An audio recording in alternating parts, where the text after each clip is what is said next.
The last place I wanted to be was Frostnipistan. This one's wife. Gwyneth Paltrow devalues this one's wife. Hello, I'm HG Tudor. I've explained separately about Gwyneth Paltrow being a narcissist, and if you'd like to understand more about that, all you need do is search for the playlist or the videos referencing her name on my channel. Paltrow and this one's wife are actually similar types of narcissists. They both utilize a facade of being a kind and considerate person. They both operate a facade of being interested in wellness. They both protrude this facade of having an idyllic home life. But Paltrow is more successful. She's more successful with regard to the maintenance of her facade, and she's more successful financially compared to this one's wife. And there are two fundamental reasons as to why Paltrow embraces a greater level of success than this one's wife. The first is that whilst Paltrow certainly does have her detractors, she hasn't invited the ridicule or the irritation on the same level that this one's wife has, simply because Paltrow isn't as overexposed as this one's wife is.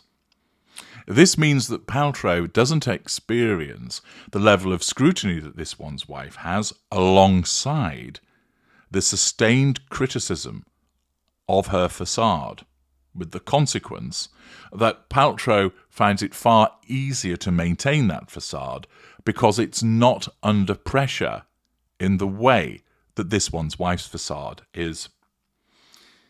Recently, I likened it to the situation on the Enterprise in the television series Star Trek, whereby the power generator has only got so much power that it can use with regard to the engines, the shield, and the weapons. And for this one's wife, when she's facing a repeated bombardment, the engines and the weapons and the shields are all draining that power generation, but the shields in particular are taking a hammering, which means that the energy that's available for them isn't always there. So in effect, you get breaches in the shields. Whereas for Paltrow, she doesn't face the same level of pressure upon her shield, if you will, and that means that her facade is more likely to remain intact. For instance, can you think of any pictures that you have seen of Paltrow giving a death stare to anyone compared to that of this one's wife? Can you think of instances where you've seen Paltrow with a tense jaw or veiny neck as the pressure comes to be felt as compared to this one's wife?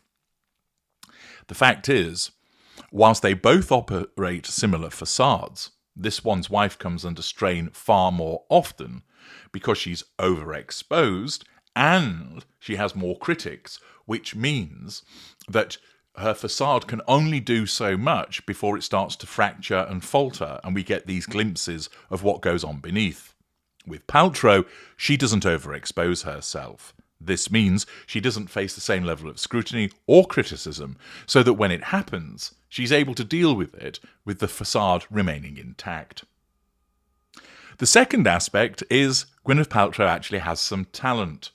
Not only is she a decent enough actress, but she also has a reasonable business head on her shoulders, which has enabled her to create her Goop empire. Compared to this one's wife, she has far more talent. Whilst Paltrow might not be your cup of tea, looking at it objectively, one has to recognise that she is somebody that has talent that has allowed her to succeed. This one's wife doesn't have the same level of talent as Paltrow in terms of being an actress, and she certainly doesn't have the same business acumen that Paltrow has. Thus, a combination of overexposure, greater threats to control, and an absence of talent means that whilst Paltrow has been able to succeed, this one's wife has not. Naturally, with this one's wife entering into the lifestyle brand space, people would be interested to see what Gwyneth Paltrow's response to that would be. And, as I'm about to explain to you, we see an excellent example of a similar type of narcissist maintaining her facade whilst subtly devaluing this one's wife. Lauren Sarna, writing in the New York Post, states, "She wishes her well. Goop founder Gwyneth Paltrow has reacted to this one's wife's pivot to her lifestyle brand. Everybody deserves an attempt at everything that they want to try," Paltrow said in her Vanity Fair April 2025 cover story, published on Tuesday. She was referring to this one's wife launching her As Ever lifestyle brand and coming out with her Netflix lifestyle show with Love Meghan, which is now streaming and has been renewed for a season 2. The show was slammed by critics and called an exercise in narcissism. So out of the gate, Paltrow maintains her facade of being reasonable and fair and lovely. Everybody deserves an attempt at everything they want to try. But with it, there's a degree of haughty dismissiveness. It's simply saying, I really am not bothered by her. She isn't a threat because she's useless. So I can be gracious and grandiose by saying everybody deserves an attempt at everything they want to try. Notice there's no comments such as, it looks really good, I'm sure it'll do well, I think it's a fantastic concept. None of that. It is a somewhat condescending, everybody deserves an attempt. There, pats her on the head, you tried. Thus, Paltrow is able to maintain her facade of seeming like a pleasant person unruffled by this threat, whilst she's actually subtly devaluing this one's wife. But there is more. The Paltrow continued, I was raised to see other women as friends, not foes. I think there's always more than enough to go around. Again, isn't she pleasant? Isn't she tolerant? Isn't she a lovely person? Paltrow recalled her mum, actress Blythe Danner, telling her, another woman is never your competition. What is right for you will find you. So again, this is very much in keeping with Paltrow's image of this sort of guru-like character who is tolerant and accepting, and that she's simply saying, she's not competition, but again, what she's actually doing is saying, oh, I'm told not to see her as a competitor, but what she's actually signalling as the narcissist that she is this. I don't regard her as competition at all. She doesn't intimidate me, because what she's truly saying is, well, her product's laughable. It's rubbish. I'm well established. I have a powerhouse brand. She's nowhere near me. Thus, it's easy, of course, for Paltrow to appear like she's complimenting this one's wife, but is actually dismissing her. It is a subtle devaluation. She goes on to state that she also lives in Monteshitshow, but she doesn't know this one's wife and Prince Harry personally. Another diss there. I'm surprised, given how close they live. I mean, I've met this one's wife, who seems really lovely. Note, uses seems. She doesn't say she is really lovely. She seems really lovely, but I don't know her at all. Maybe I'll try to get through their security detail and bring them a pie. This is a clever devaluation by Paltrow, demonstrating that she's of a greater cognitive function than this one's wife, despite their similarity of type of narcissist.